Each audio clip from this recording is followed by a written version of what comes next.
നമസ്കാരം. വടക്കേ അമേരിക്കയിലുള്ളവർക്ക് ഗുഡ് ഈവനിങ്ങും ഇന്ത്യയിലുള്ളവർക്ക് ഗുഡ് മോർണിംഗും. Good evening. ശരിക്കും കേൾക്കാമല്ലേ? കേക്കാം. Thank you. ദൈവം ഒരു അവസരം കൊടുത്തതിനായിട്ട് ഞാൻ ദൈവത്തെ സ്തുതിക്കുകയാണ്. എനിക്ക് ക്ലാസ് തുടങ്ങുന്ന മുമ്പ് ഒരു കാര്യം പറയാനുള്ളത്, നമ്മളെ ഓർപ്പിക്കാനുള്ളത്, നമ്മൾ ക്ലാസ് കേൾക്കുന്നവരും പഠിക്കുന്നവരും പഠിപ്പിക്കുന്നവരും ദൈവസന്നിധിയിൽ കണക്ക് കൊടുക്കേണ്ടതാണ്. നമ്മൾ പറയുന്ന എല്ലാ കാര്യത്തിനും. ഉദാഹരണം പറഞ്ഞാൽ, നമ്മളൊരു പുസ്തകം കേട്ടിട്ട് അത് ജീവിതത്തിൽ അത് പ്രയോജനപ്പെടുത്തിയില്ല എങ്കിൽ അത് കേട്ടതിന് ദൈവം ഒരിക്കൽ നമ്മളോട് കണക്ക് ചോദിക്കും. അതിൽ പ്രസംഗിക്കുന്ന ആൾക്കാരും അവർ പ്രസംഗിക്കുന്ന എന്തോ ആണ് ദൈവനാമം മഹത്വപ്പെടുന്നോ എന്ന് അവർ ചിന്തിക്കേണ്ട ആവശ്യമാണ്.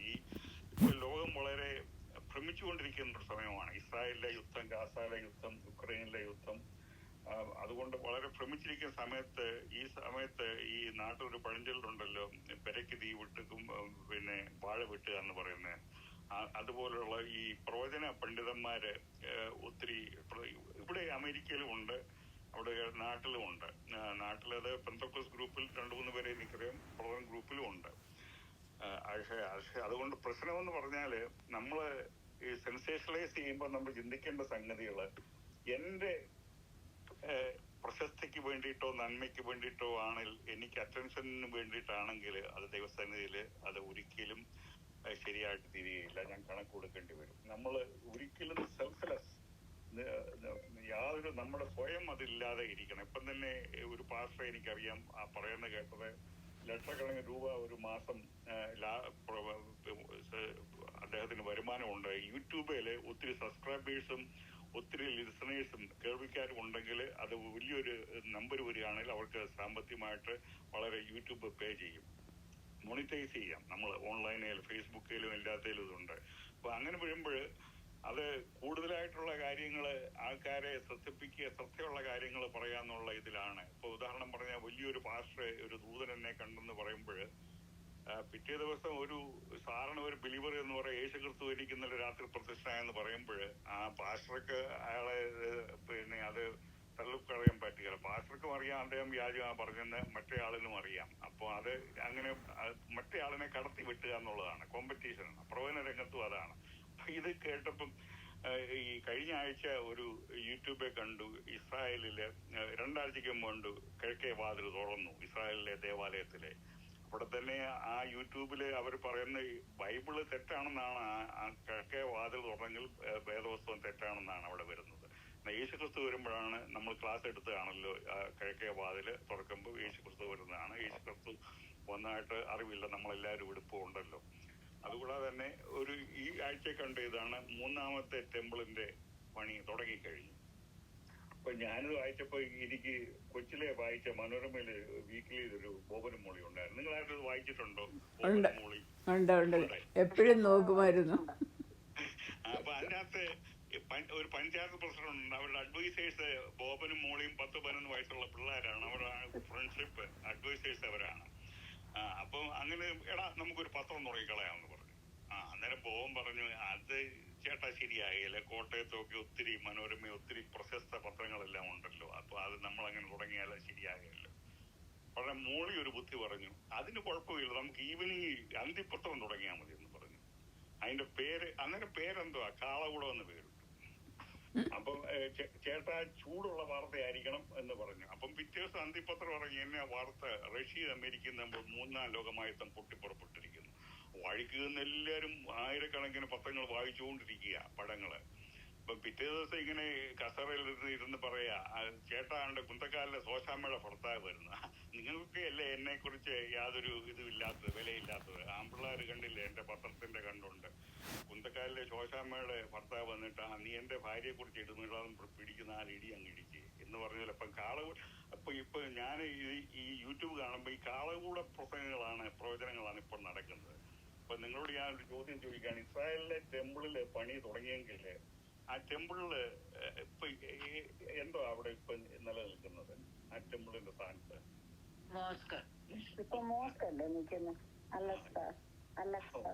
അയ്യാ. അപ്പം ആ അപ്പൊ ഇസ്രായേലിലെ ടെമ്പിൾ 3ാം ടെമ്പിൾ പണി തുടങ്ങിയെന്നുള്ള യൂട്യൂബ് ശരിയാണോ ഇത്? അപ്പൊ നിങ്ങൾക്ക് എല്ലാം അറിയാം. അത് ശരിയല്ല, അങ്ങനെ ഒത്തിരി യൂട്യൂബ് ഇപ്പം വരുന്നുണ്ട്.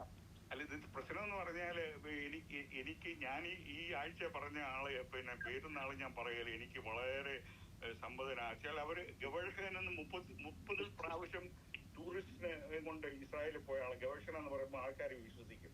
എനിക്ക് ഞങ്ങൾ അങ്ങനെയും റെസ്പെക്ട് ചെയ്യുന്ന സ്നേഹിതരുമാണ്, വളരെ ക്വാളിഫൈഡ് പേഴ്സണാ.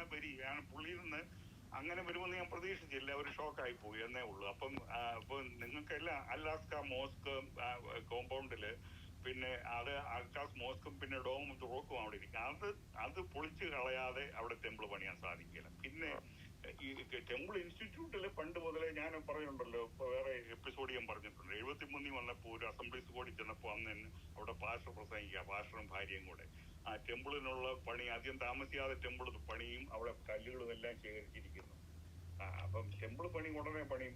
അതേ ഈ അവിടെ ഒരു ടെമ്പിൾ ഇൻസ്റ്റിറ്റ്യൂട്ടും അവിടെ കുറച്ച് ഓർത്തഡോക്സ് യഹൂദന്മാരുണ്ട്. ഞാനൊരു വീഡിയോ ഇട്ടായിരുന്നു അവിടുത്തെ ഇസ്രായേലിലെ വലിയൊരു ഒരു റിപ്പോർട്ടറുടെ ആ ടെമ്പിൾ ഇത് പണിയുമോന്ന് ചോദിച്ചുകൊണ്ട്. ആള് അത് നല്ല റിപ്പോർട്ടറാ, വളരെ വിശ്വസനായ റിപ്പോർട്ടറാ, വളരെ പ്രസിദ്ധമായിട്ടുള്ള. അത് പറഞ്ഞ് ഇസ്രായേലിൽ ആർക്കും അത് കാര്യമേ അല്ല. ഓർത്തഡോക്സ് യഹൂദന്മാർക്ക് അവര് ഇത് പണ്ട് മുതലേ കല്ലും ഇതെല്ലാം ശരിയാക്കി വെച്ചിരിക്കുകയാണ്. അത് ശരിയാണ്. പിന്നെ ചുമന്ന പശുവിനെ ഇപ്പം കിട്ടാൻ, ചുമന്ന പശുവിനെ പിന്നെ ആർട്ടിഫിഷ്യലായിട്ട് ഉണ്ടാക്കാൻ ബ്രീഡ് ചെയ്യാനായിട്ട് ശ്രമിച്ചുകൊണ്ടിരിക്കും. ഒരിക്കൽ ടെക്സാസില് 5 പശുവിനെ കണ്ടു, റെഡ് ഹൈഫർ. ആ വലിയ വാർത്തയാണ്. പിന്നെ അവർ ഇസ്രായേലിൽ കൊണ്ടുപോയി ഉടനെ ടെമ്പിൾ പണിയൊന്നും പറഞ്ഞു. അപ്പം ടെമ്പിൾ ഇൻസ്റ്റിറ്റ്യൂട്ടുകാര് ഇതിനൊക്കെ ട്രെയിനിങ്ങും പ്രീസ്റ്റും എല്ലാം ശരിയായിട്ടുണ്ട്. അത് വളരെ ശരിയാ. പക്ഷേ ഇത് പണ്ടേ ഉണ്ട്. അത് ഇങ്ങനെ ഗ്രാജുവലി ചെയ്തുകൊണ്ടിരിക്കുക. അതുകൊണ്ട് ഇതെല്ലാം പറഞ്ഞ ആൾക്കാരെ പറഞ്ഞ് വരുമ്പോൾ ഒത്തിരി പേര് വിശ്വാസത്തിൽ നിന്ന് പോയിട്ടുള്ളവരെ അറിയാം. അപ്പം സദാം ഹുസൈൻ അന്ത്യക്രിസ്തുവാണെന്ന് പ്രസംഗിച്ചു. ഇപ്പൊ ഇവിടെ എഴുമറ്റൂർ സഭയിലുള്ള ഒരാൾ തന്നെ എന്റെ ബൈബിൾ കോഡിന്റെ ഇത് പറഞ്ഞിട്ട് 2023 ഒക്ടോബർ 21 റാപ്ചർ ഉണ്ടാകും, ഒബാമ അന്ത്യക്രിസ്തു എന്നൊക്കെ പറഞ്ഞ് എഴുതി വെച്ചപ്പോ ഒത്തിരി പേര് പിന്നെ ഇത് വരും. അതുകൊണ്ട് വളരെ സൂക്ഷിക്കണം. അതുകൊണ്ടാണ് ഞാൻ പറഞ്ഞത്. പിന്നെ നമ്മൾ കേൾക്കുന്നവരും വായിക്കുന്നവരും വെച്ചാൽ ഈ ആർട്ടിഫിഷ്യൽ ഇന്റലിജൻസ് കൊണ്ട് ഒത്തിരി ഫേക്ക് ആയിട്ടുള്ള വീഡിയോകളെല്ലാം ഉണ്ടാക്കുന്നുണ്ട്. അപ്പൊ അങ്ങനെയുള്ള ഒരു ഈ വ്രതന്മാരെ തെറ്റിക്കും. വെളിപ്പാട് ദിവസത്തിൽ അവിടെ ബൈബിളിൽ എഴുതിയിട്ടുണ്ട്, അന്ത്യകാലത്ത് വ്രതന്മാരെ കൂടെ തെറ്റിക്കും, നമ്മളെ എല്ലാവരെയും തെറ്റിക്കാൻ സാധ്യതയുണ്ട്. അതുകൊണ്ടാണ് അത് ഞാൻ ആദ്യമായിട്ടൊരു മുന്നറിയിപ്പ്. ഞാനൊരു കാര്യം എന്റെ സ്വാർത്ഥതയ്ക്ക് എന്റെ അറ്റൻഷന് വേണ്ടി പറയുകയാണെങ്കിൽ ഞാൻ ദൈവസേനയിൽ കണക്ക് കൊടുക്കേണ്ടി വരും. ഞാൻ കുറ്റക്കാരനായിട്ടിരിക്കും. അതുപോലെ തന്നെ അതിനെ സപ്പോർട്ട് ചെയ്യുന്നവരും. അതുകൊണ്ട് ഇതെല്ലാം നമ്മൾ വിചിന്തനം ചെയ്യുക എന്നത് മാത്രമേ എനിക്ക് പറയാനുള്ളൂ. നമ്മൾ ദൈവം കഴിഞ്ഞ ആഴ്ച നമ്മൾ 16-ാം അധ്യായം 5 എപ്പിസോഡിൽ നമ്മൾ തീർത്തു. 17-ാം അധ്യായം വായിക്കുക. നമ്മൾ ഇന്ന് 17-ാം അധ്യായം തുടങ്ങുകയാണ്. ആരെങ്കിലും ഒന്ന് വായിച്ചാൽ 17-ാം അധ്യായം. പിന്നെ 7 കലശമുള്ള 7 ദൂതന്മാരിൽ ഒരുവൻ വന്ന് എന്നോട് സംസാരിച്ചു. വരിക, ഭൂമിയിലെ രാജാക്കന്മാരോട് വേശ്യാവൃത്തി ചെയ്ത് തൻ്റെ വേശ്യാവൃത്തിയുടെ മദ്യത്താൽ ഭൂവാസികളെ മത്തരാക്കിയവളായി പെരുവെള്ളത്തിന്മീതെ ഇരിക്കുന്ന മഹാവേശ്യയുടെ ന്യായവിധി ഞാൻ കാണിച്ചു തരാമെന്ന് പറഞ്ഞു. അവൻ എന്നെ ആത്മാവിൽ മരുഭൂമിയിലേക്ക് കൊണ്ടുപോയി. അപ്പോൾ 7 തലയും 10 കൊമ്പുമുള്ളതായി ദൂഷണനാമങ്ങൾ നിറഞ്ഞ് കടും ചുവപ്പുള്ള ഒരു മൃഗത്തിന്മേലൊരു സ്ത്രീ ഇരിക്കുന്നത് ഞാൻ കണ്ടു. ആ സ്ത്രീ ധൂമ്രവർണ്ണവും കടും ചുവപ്പ് നിറവുമുള്ള വസ്ത്രം ധരിച്ച് പൊന്നും രത്നവും മുത്തും അണിഞ്ഞവളായി തൻ്റെ വേശ്യാവൃത്തിയുടെ മ്ലേച്ഛതയും അശുദ്ധിയും നിറഞ്ഞ സ്വർണ്ണപാനപാത്രം കയ്യിൽ പിടിച്ചിരുന്നു. മർമ്മം, മഹദിയാം ബാബിലോൺ, വേശ്യമാരുടെയും മ്ലേച്ഛതകളുടെയും മാതാവെന്നൊരു പേർ അവളുടെ നെറ്റിയിൽ എഴുതിയിട്ടുണ്ട്. വിശുദ്ധന്മാരുടെ രക്തവും യേശുവിൻ്റെ സാക്ഷികളുടെ രക്തവും കുടിച്ച് സ്ത്രീ മത്തയായിരിക്കുന്നത് ഞാൻ കണ്ടു. അവളെ കണ്ടിട്ട് അത്യന്തം ആശ്ചര്യപ്പെട്ടു. ദൂതൻ എന്നോട് പറഞ്ഞത്, നീ ആശ്ചര്യപ്പെടുന്നത് എന്ത്? ഈ സ്ത്രീയുടെയും 7 തലയും 10 കൊമ്പുമുള്ളതായി അവളെ ചുമക്കുന്ന മൃഗത്തിൻ്റെയും മർമ്മം ഞാൻ പറഞ്ഞു തരാം.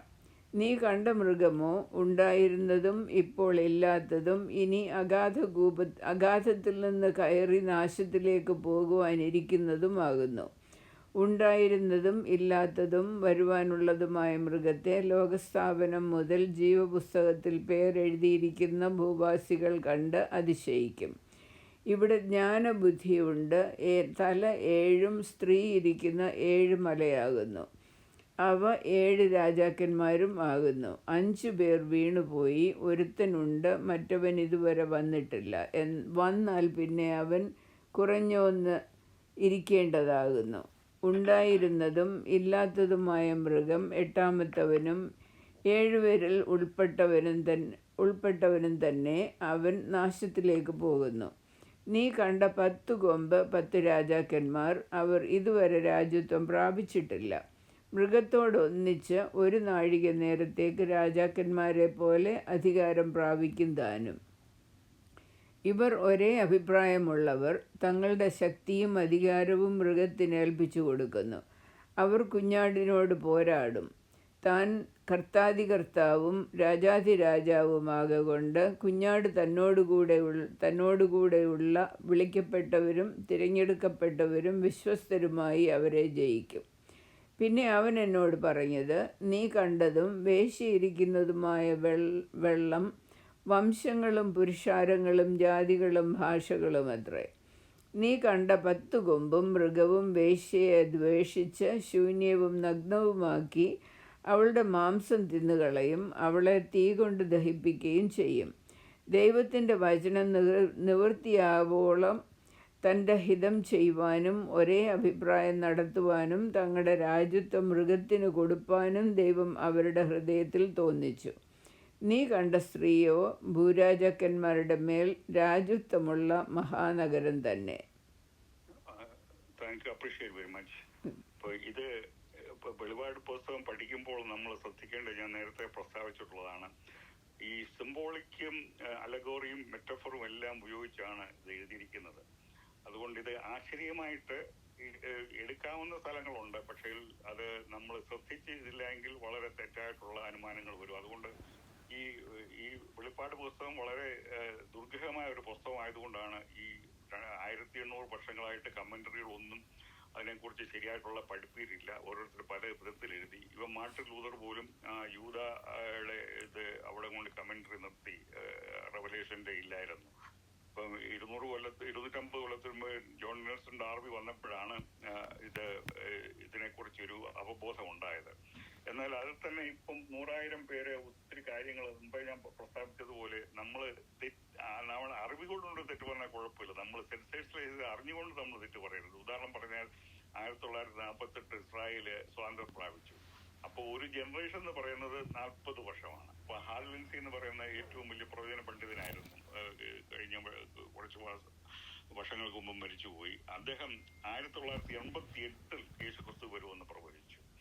അതായത് അത് തെറ്റുപറ്റിപ്പോയതാണെന്ന് മനസ്സിലാക്കി. എന്നാൽ അത് അറിഞ്ഞുകൊണ്ട് ചെയ്ത തെറ്റല്ല.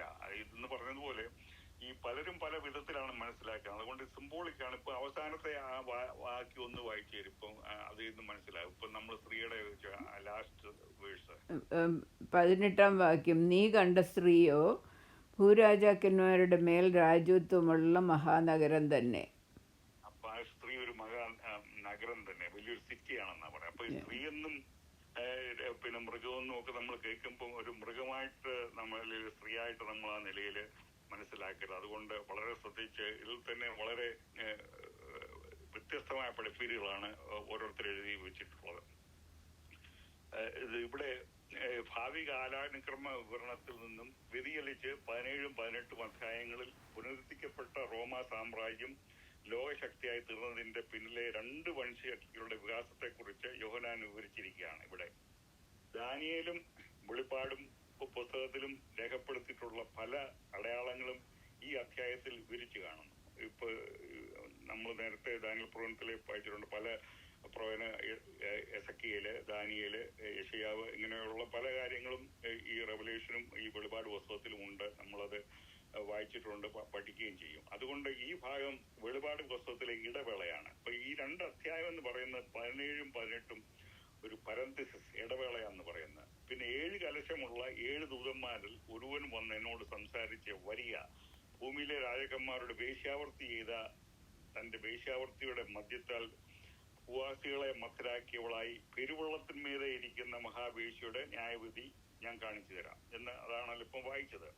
15ഉം 16ഉം അധ്യായങ്ങളില് ഈ 7 ദൂതന്മാരെ നമ്മൾ പരിചയപ്പെടുത്തിയിരിക്കുകയാണ്. നമ്മൾ പഠിച്ചതുമാണ്.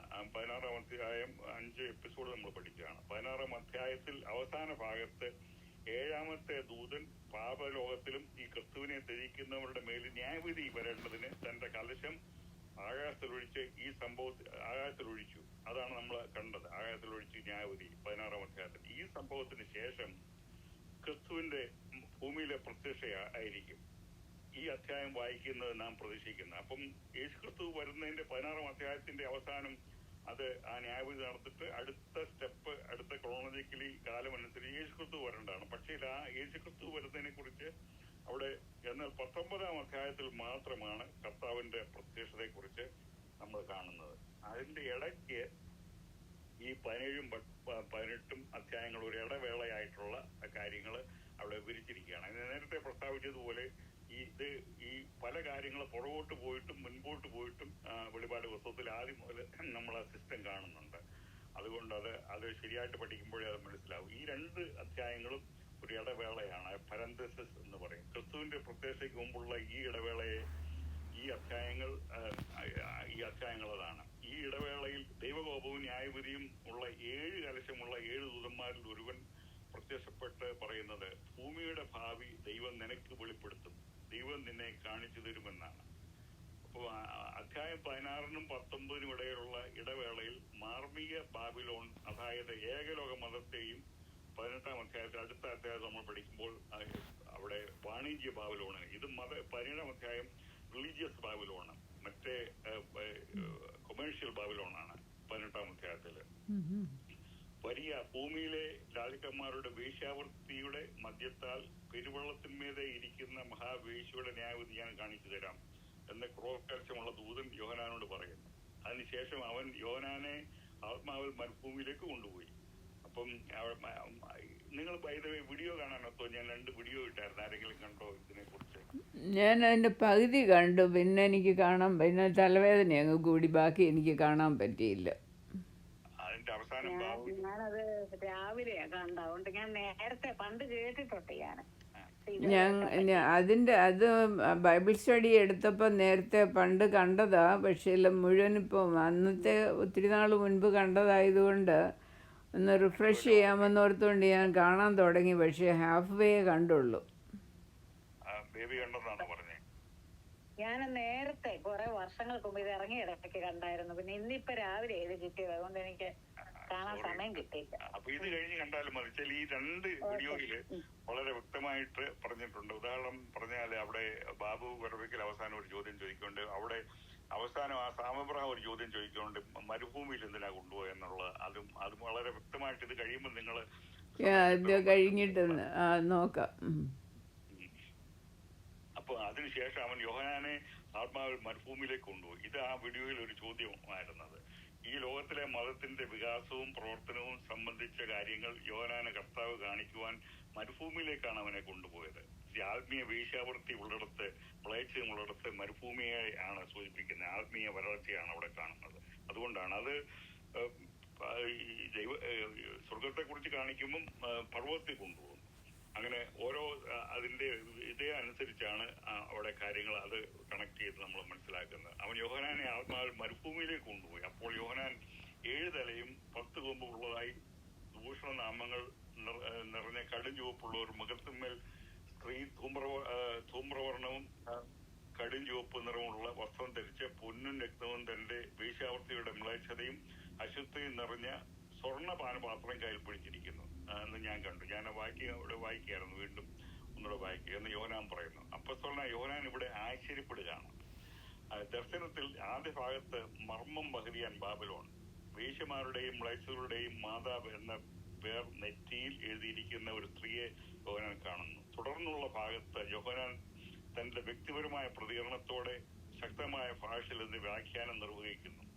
6-ാമത്തെ വാക്യം ഒന്ന് വായിക്കാമോ? വായിക്കാം.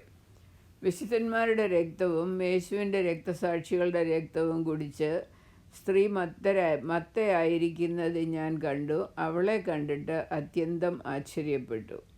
യോഹന്നാൻ അത്ഭുതപ്പെട്ടു പോയി, ആശ്ചര്യപ്പെട്ടു. രാഷ്ട്രീയ സാമ്രാജ്യത്തെ ചിത്രീകരിക്കുന്ന വലിയ മൃഗത്തെ കണ്ടപ്പോൾ നേരത്തെ ഇവിടുത്തെ ഈ വലിയ ഇതിലും വലിയ മൃഗത്തെ കണ്ടപ്പോൾ ഈ യോഹന്നാൻ ആശ്ചര്യപ്പെട്ടില്ല. അങ്ങനെ ആശ്ചര്യപ്പെട്ടതായിട്ട് കാണുന്നില്ല. ഭാവിയെ കുറിക്കുന്ന മറ്റു ദർശനങ്ങൾ ദൈവം തന്നെ കാണിക്കുമ്പോഴും ഇതുപോലെ ആശ്ചര്യപ്പെട്ടതായി ഒരിടത്തും നമ്മൾ രേഖപ്പെടുത്തിയിട്ടില്ല. വേശ്യമാരുടെയും മ്ലേച്ഛതകളുടെയും മാതാവായ സ്ത്രീയെ കാണുകയും സ്ത്രീ പ്രതികരിക്കുന്നതും എന്താണെന്ന് മനസ്സിലാക്കുകയും ഭൂമിയിലെ മതത്തിന്റെ വികാസത്തെ കാണുകയും ചെയ്തപ്പോൾ അപ്പോസ്തലൻ അത്യന്തം ആശ്ചര്യപ്പെട്ടു. അതാണ് കാണുന്നത്. അപ്പൊ ഈ വ്യാജമതം പണ്ട് ബാബിലോണിൽ തുടങ്ങി, അതിപ്പോഴും ഉണ്ട്. ഇപ്പോഴും ആ വ്യാജമതം ഉണ്ട്. അപ്പോൾ റാപ്ചർ കഴിഞ്ഞിട്ടും അപ്പൊ യോഹന്നാൻ നോക്കുമ്പോൾ ഈ ഉൽപ്പാദനത്തിന് ശേഷം ഈ മതങ്ങളെല്ലാം കൂടെ ഒരുമിച്ച് ഏക മതമായിട്ട് തീർന്ന് അന്തിക്രിസ്തുവും കള്ളപ്രവാചകനുമായിട്ട് അവര് അന്യോന്യം സഹായിച്ച് ദൈവത്തിനെതിരായിട്ടുള്ള പ്രവർത്തിക്കും. അത് കണ്ടപ്പോഴാണ് യോഹന്നാനും അത്ഭുതവും പ്രയാസവും തോന്നിക്കാണും. വിശ്വാസികളെന്ന് പണ്ട് പറഞ്ഞുകൊണ്ടിരുന്ന ആൾക്കാരാണ്. അവർ വിടപ്പെട്ടു പോയി. റാപ്ചറിൽ അവർ എടുക്കപ്പെട്ടില്ല, വിടപ്പെട്ടു പോയി. അവരെന്നാലും അവരുടെ കൂതാശകളും എല്ലാം കണ്ടിന്യൂ ചെയ്തുകൊണ്ടിരിക്കും.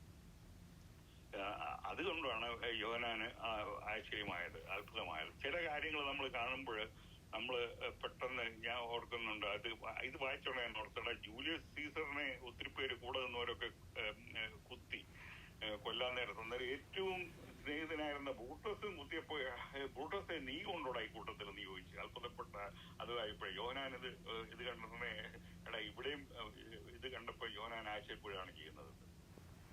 ഈ സ്ത്രീയുടെ വേശ്യാവസ്ത്രവും നെറ്റിമേൽ പതിച്ചിരിക്കുന്ന പേരും മതപരമായ ഈ വിഗ്രഹാരാധനയുടെ പശ്ചാത്തലം വെളിപ്പെടുത്തുകയാണ് ഇവിടെ കാണുന്നത്.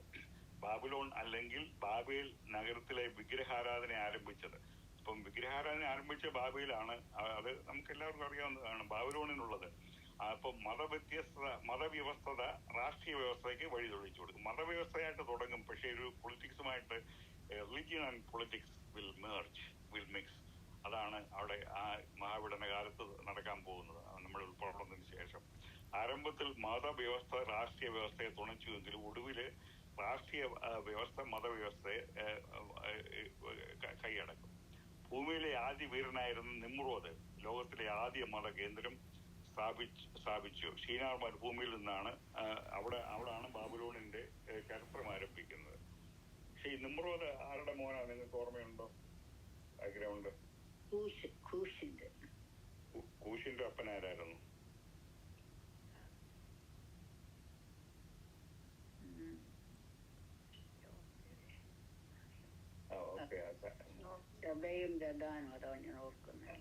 ഹാമല്ലേ?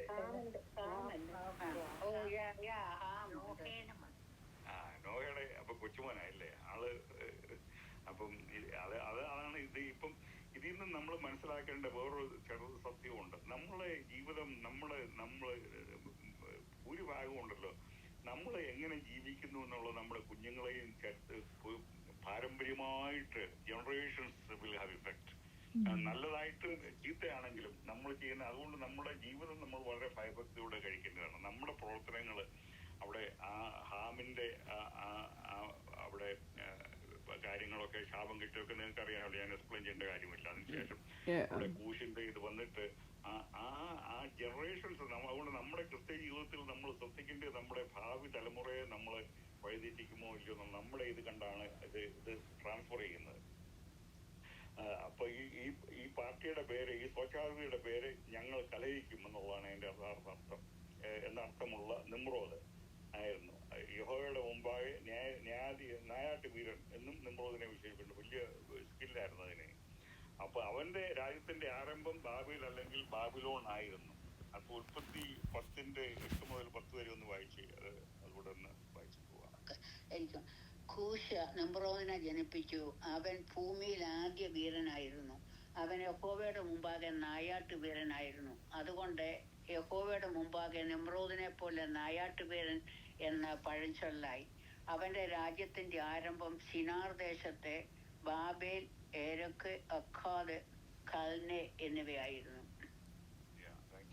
അപ്പൊ അവിടാണ് ഈ ബാബേലിന്റെ ഈ മ്ലേച്ഛത മുഴുവൻ തുടങ്ങിയത്. ഈ പാർട്ടിയാണ് അതെല്ലാം തുടങ്ങി വെച്ചിരിക്കുന്നത്. അവന്റെ നേതൃത്വത്തിലാണ് ആകാശത്തോളം എത്തുന്ന ഗോപുരം എന്ന ആദ്യത്തെ ഐക്യ മതപ്രസ്ഥാനം നടന്നത്. നക്ഷത്രങ്ങളെ ദർശിക്കുവാൻ സഹായമായി ഇരുന്ന അതിനുവേണ്ടി നക്ഷത്രങ്ങളെ ദർശിക്കുവാനുള്ള അത് ഒരു ഉദ്ദേശം ഉണ്ടായിരുന്നു. ബാബയിലെ ഈ ഗോപുരം ഈ അന്ന് ആദ്യത്തെ ഐക്യമത പ്രസ്ഥാനം നടന്നത് ഇവിടെ. അത് അടുത്ത അധ്യായത്തിൽ കാണാം. 11:4 ഉൽപ്പത്തി 11:4 വായിക്കണം.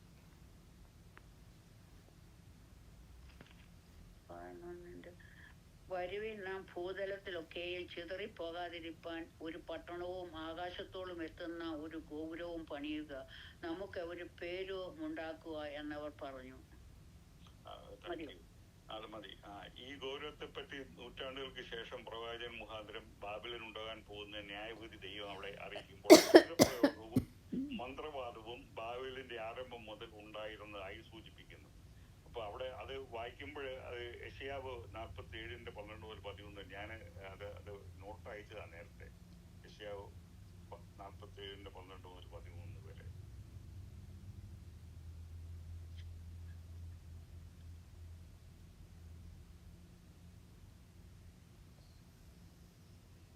നീ ബാല്യം മുതൽ അധ്വാനിച്ച് ചെയ്യുന്ന നിന്റെ മന്ത്രവാദങ്ങൾ കൊണ്ടും ക്ഷുദ്രപ്രയോഗങ്ങളുടെ പെരുപ്പം കൊണ്ടും ഇപ്പോൾ നിന്നുകൊള്ളുക.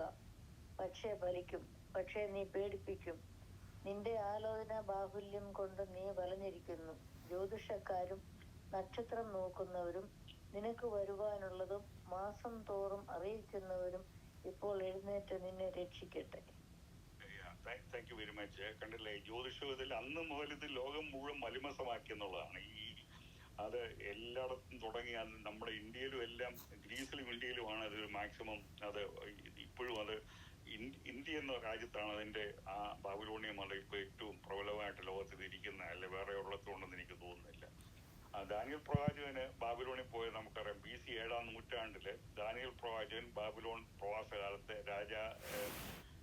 രാജാവ് അവനെ പ്രധാന ഉപദേശകന്മാരിൽ ഒരാളായി നിയമിച്ചു.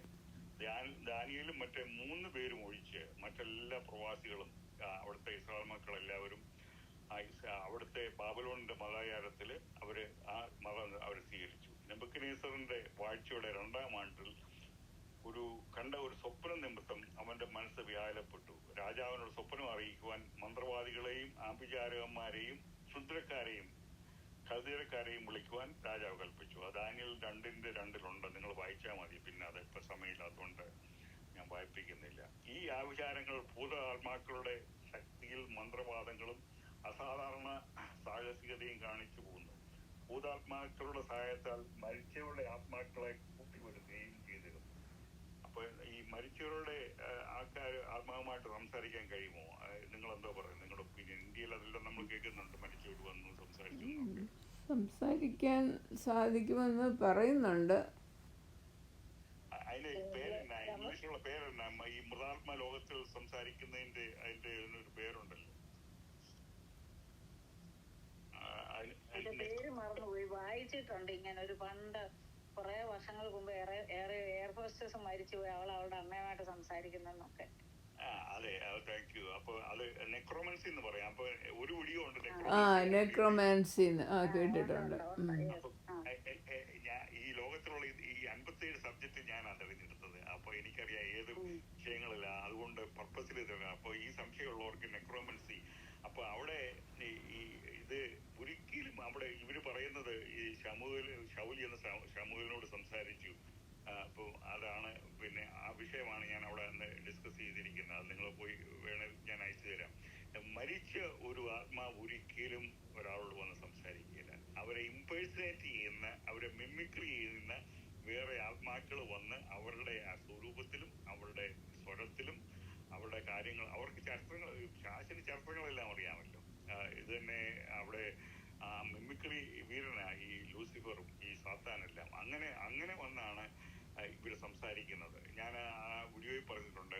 ഇവിടെ അമേരിക്കയിലുണ്ട് പല മീഡിയം എന്ന് പറയും. അവര് വലിയ ക്രിസ്ത്യാനികളാണ് പിന്നെ അഭിമാനിക്കുന്നതും. അവിടെ പിന്നെ ഇവിടെ ലാർക്കിങ്ങിന് CNN ലാർക്കിങ് ഷോ ഉണ്ടായിരുന്നപ്പം പുള്ളിക്ക് ആഴ്ചയിൽ അദ്ദേഹത്തിന് ലാർക്കിങ്ങിന് ഒരു ഷോ ഉണ്ടായിരുന്നു. ജെയിംസ് വാൻ പ്ലാഗ് എന്ന് പറഞ്ഞ ഒരുത്തന്, അവന് പുസ്തകങ്ങൾ എഴുതിയിട്ടുണ്ട്. അദ്ദേഹവും പിന്നെ ഒരു സിൽവിയ ബ്രൗൺ ഉണ്ടായിരുന്നു. അവരൊക്കെ വന്നിട്ട് അപ്പൊ അവിടെ ലണ്ടനിൽ നിന്നൊക്കെ ടെലിഫോൺ വിളിച്ച് ചെയ്തിട്ട് സംസാരിച്ച് അവരുടെ ഭൂതകാര്യങ്ങളെല്ലാം പറയും.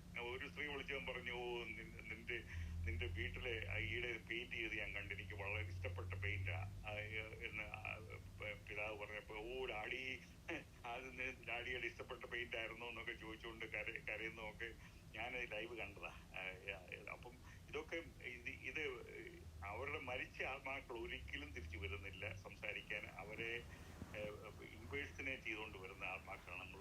അപ്പൊ ഇത് പ്രാചീന ബാബിലോണിന്റെ, അത് ഞാൻ പറഞ്ഞ ഇന്ത്യയില് കൂടിയിരിക്കുകയാണ്. അപ്പൊ ചരിത്രത്തിലെ അവസാന നാളുകൾ മത ബാബിലോണ് ലോകത്തിലെ വൻ ശക്തിയായി തീരുമെന്നുള്ള മർമ്മമാണ് യോഹന്നാൻ വായനക്കാർക്ക് ഇവിടെ ഈ അധ്യായത്തിൽ തുറന്നു കാണിച്ചിരിക്കുന്നത്. ലോകത്തിലെ ആവിചാര പ്രസ്ഥാനങ്ങൾ കൂടി കടന്നുള്ള മതമായി ഇത് മാറും. മഹാപീഡനത്തിന്റെ ആദ്യത്തെ 3.5 വർഷങ്ങളിലെ പുതിയ റോമാ സാമ്രാജ്യത്തിന്റെ ഭരണാധികാരിയെ ക്രിസ്തു അല്ലെ അന്തിക്രിസ്തുവിന്റെ കീഴിൽ ഈ മതപ്രസ്ഥാനത്തിന് പുനരുത്ഥാനം നേരിടും.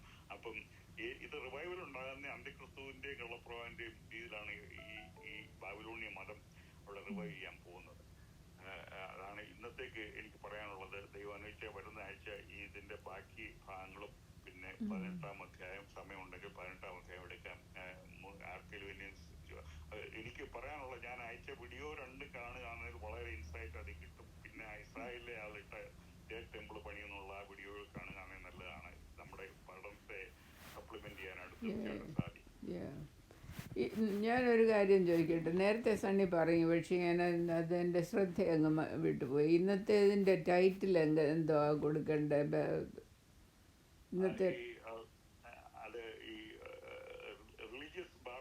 Religious Babylon. Okay okay okay. പിന്നെ ഞാനൊരു കാര്യം ചോദിച്ചോട്ടെ. ഇപ്പം നെക്രോമാൻസിയുടെ കാര്യം പറഞ്ഞു, പക്ഷേ this has nothing to do with necromancy. പക്ഷേ ഞങ്ങൾ നാട്ടിൽ, എൻ്റെ അമ്മ മരിച്ചു പോയ ആ സമയത്ത് ഞങ്ങളൊക്കെ നാട്ടിലായിരിക്കുമ്പോഴേ ഞങ്ങളിങ്ങനെ അമേരിക്ക വന്നതിന് ശേഷം നാട്ടിൽ ചെല്ലുമ്പം പലപ്പോഴും ഓരോരുത്തരൊക്കെ വീട്ടിൽ നാട്ടിൽ ചെല്ലുമ്പം വരുന്നുണ്ടേ ഞങ്ങൾ ആരെങ്കിലുമൊക്കെ വീട്ടിൽ ഗസ്റ്റൊക്കെ വരുന്നുണ്ടേ അവരെ മറന്നുപോയി. നാട്ടിലെല്ലാവരും വന്ന് ചോദിക്കും, എടി ഞാൻ ആരാ, നിനക്ക് എന്നെ അറിയാമോ എന്ന് ചോദിക്കുമ്പം ഞങ്ങളുടെ അമ്മ ഞങ്ങളെ പലപ്പോഴും രക്ഷിച്ചിട്ടുണ്ട്. അമ്മ ആരെങ്കിലും വരുന്ന കാണുമ്പം അവർ വരുമ്പോഴേ പറയും, മോളെ ഇന്നടുത്ത് ഇന്നാർ ഉണ്ടെന്ന് പറഞ്ഞ് ഞങ്ങളെ അമ്മ രക്ഷിക്കുമായിരുന്നു. അപ്പം ഞങ്ങൾ അമ്മയെല്ലാം മരിച്ച് അടക്കമെല്ലാം കഴിഞ്ഞ് വീട്ടിലിങ്ങനെ ഇരിക്കുന്ന ഒരു സമയത്ത് ജനലിൽ കൂടെ ഒരു കസിൻ വന്ന് ലില്ലിയെ ഇങ്ങനെ തോണ്ടിക്കൊണ്ട്, നിനക്ക് എന്നെ അറിയാമോടി എന്ന് ചോദിച്ചു. ഈ പുള്ളിയെ കണ്ടാൽ ഞങ്ങൾ ആരും കണ്ടാലും മനസ്സിലാകത്തില്ലാത്ത പോലെ വളരെ വിരൂപനായിട്ട് പുള്ളി ഇരിക്കുന്നു. ക്യാൻസറുമൊക്കെ വന്ന് വളരെ വിരൂപനായിട്ടിരിക്കുന്നു. അപ്പം അമ്മ ലില്ലിയോട് പറയുന്നു, മോളെ അതിനടുത്ത് ഇന്നാരാന്നെന്ന് ലില്ലിയോട് അമ്മ ക്ലിയറായിട്ടും പറയുന്നത് പോലെ അവൾക്ക് തോന്നി. അവൾ അമ്മയുടെ ശബ്ദം കേൾക്കുന്നു. അല്ലെങ്കിൽ അവൾ ഒരിക്കലും അറിയത്തില്ലായിരുന്നു. അതെങ്ങനെയാണ് സംഭവിച്ചത്? ഇമ്മീഡിയറ്റ്ലി, ഐ മീൻ വിതിൻ മരണം കഴിഞ്ഞ് ഞങ്ങൾ ആ സമയത്ത് ആ ഇമ്മീഡിയറ്റ് പീരീഡിലാന്ന് വെച്ചു.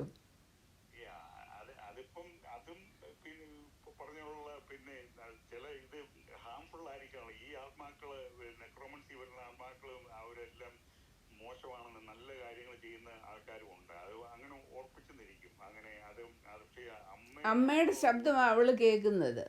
അതെ അതെ അതെ അത് ഇത് മറ്റേ രീതിയിൽ എടുക്കാൻ പറ്റും. അത് അതിപ്പോ നമുക്ക് തോന്നിയാൽ ഇപ്പൊ ഇത് ഞാൻ ഇതിനെ കുറിച്ചുള്ള മൃതാത്മ ലോകത്തിലെ ഇത് വായിച്ചിട്ടുണ്ട്. ഒത്തിരി ആൾക്കാര് ഒരിക്കൽ ബേക്കുട്ടിച്ചാൻ പറഞ്ഞായിരുന്നു, അവിടെ രാവിലെ എഴുന്നേക്കുമ്പോ അവരുടെ പറമ്പിലെ ഓലമടലെല്ലാം വലിച്ചൊരിടത്ത് കൂട്ടിയിടുമായിരുന്നേ.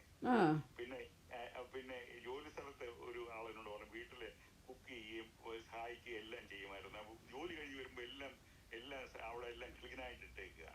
സോ ദേർ ആർ ഗുഡ് സ്പിരിറ്റും ഉണ്ട്, ബാഡ് സ്പിരിറ്റ്, ഈവിൾ സ്പിരിറ്റും ഉണ്ട്. അപ്പൊ അത് നമ്മള് തിയോളജി എന്ന് പറയുമ്പോഴേ ഡോക്ടറിന് എന്നോട് പറഞ്ഞാലും ആരോട് പറഞ്ഞെന്ന് പറഞ്ഞാലും അത് നമുക്ക് മാറ്റമില്ലല്ലോ. അമ്മ യേശുക്രിസ്തുവിന്റെ കൂടെ സ്വർഗത്തിൽ പോയി, യേശുക്രിസ്തുവിന്റെ അടുത്ത് പോയി ദൂതന്മാരുടെ ഇതിനായിട്ട്. അപ്പൊ അത് അതിൽ ഒരു സംഭവം നടന്നതായിരിക്കും. അത് അതെ എനിക്ക് അല്ല, പറയാം. എനിക്കത് എക്സ്പ്ലെയിൻ ചെയ്യാൻ പറ്റുന്നില്ല. കാരണം അമ്മയുടെ ശബ്ദം അവൾ കേൾക്കുന്നത്. അല്ലാതെങ്കിൽ ഈ ആളിനെ അവൾ ഒരു വിധത്തിലും റെക്കഗ്നൈസ് ചെയ്തില്ലായിരുന്നു. ഞാനും റെക്കഗ്നൈസ് ചെയ്തില്ലായിരുന്നു. ലില്ലി അന്നേരം പെട്ടെന്ന് പറഞ്ഞു, പിന്നെ എനിക്കറിയത്തില്ലയോ, ചോദിച്ചാനെ എനിക്കറിയത്തില്ലയോ എന്ന് അവൾ ഉടനെ തിരിച്ച് മറുപടിയും പറഞ്ഞു.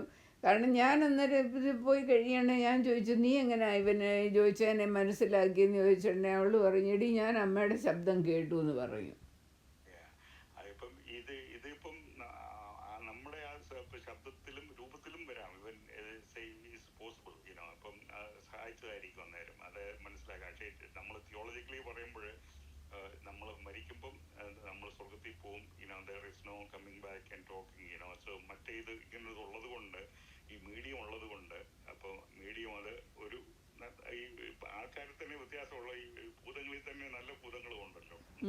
നല്ലതെന്ന് പറഞ്ഞാൽ ഞാൻ മീൻ ചെയ്യുന്നത് നല്ലതെന്നുള്ളതല്ല, ഭൂതം തന്നെയാണ്, വിക്കറ്റ് തന്നെയാണ്. അതിൻ്റെ അകത്ത് തന്നെ ഡിഫറെന്റ് ഓപ്പറേഷൻസ് ആണല്ലോ. അപ്പൊ അത് അങ്ങനെ ആയിരിക്കും. അങ്ങനെ പല മിസ്റ്ററീസ് ഉണ്ട്. നമുക്ക് ഈ പല മിസ്റ്ററികളും എല്ലാം നമുക്ക് മനസ്സിലാകണമെന്നില്ല.